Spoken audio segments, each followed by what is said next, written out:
Risa. She watches the offloading activity from the guest room window, getting only a small glimpse of it.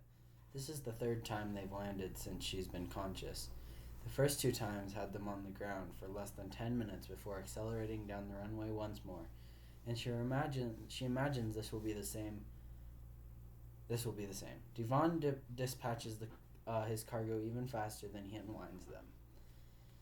She turns at the sound of someone at the door, expecting to see Devon. Maybe he's sold her after all, and the buyer's waiting on the tarmac to appraise the merchandise. She wonders if a swift kick to the groin would diminish her value in the bulging eyes of the recipient. Instead of Devon at the door, however, it's Grace's half-faced brother. Unless you're here to spring me, I'm not interested. Can't do that, Argent says, but I can take you to see Connor. And suddenly, Ardent is her new best friend. Gotta be quiet and gotta be quick, Argent tells her as he leads her out of the room, sounding a little bit like Grace. Devon's outside, servicing the offload, but he'll be back in just a few minutes.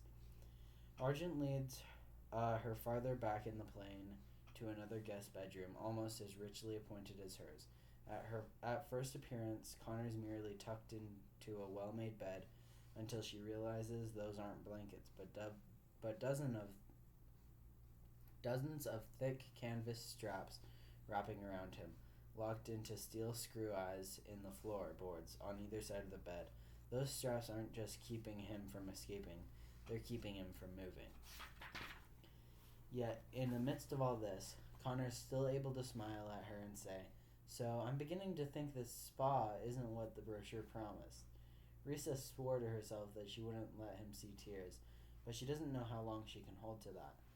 "We're getting you out of here," she says, kneeling to see how the bands are secured. "Argent, help me." But Argent doesn't move. "Can't do it," he says, "and even if we could get him loose, we won't be on ground long enough to get him out." "There's no reason not to try." "Risa, stop," Connor says quietly. "If I had a sharp enough knife." "Risa, stop," says Connor a little bit louder. "I need you to slow down and listen to me." But the tears she kept from her eyes seemed to be flooding her thoughts instead, filling her with panic.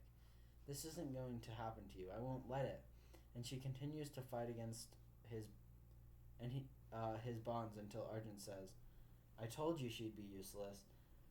That, more than anything else, clears her mind enough to listen to what Connor has to say. "I have a plan, Risa." Risa takes a deep breath to calm herself. "Tell me, I'm listening." "The plan is, you stay whole and I get unwound." "That's not a plan," she yells. "Shh," Argent says. "The whole plane'll hear you." As if in response, the whole plane shudders and emits a mechanical grinding. "Risa, it is a plan." "Not much of one, but at least it's something. Argent knows the details. He'll fill you in." "The nose cone is closing," Argent whines. "Devon will be back on board any second. If he isn't already, I can't be caught in here."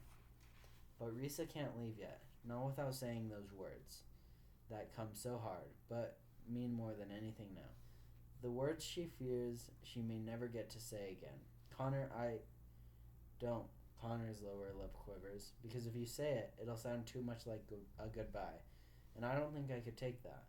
And so Risa doesn't speak it aloud, but it's there between them, more powerful than anything either of them can say.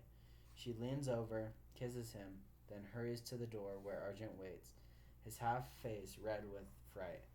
It's just as they leave that Connor breaks down and utters the words he couldn't bear to hear himself.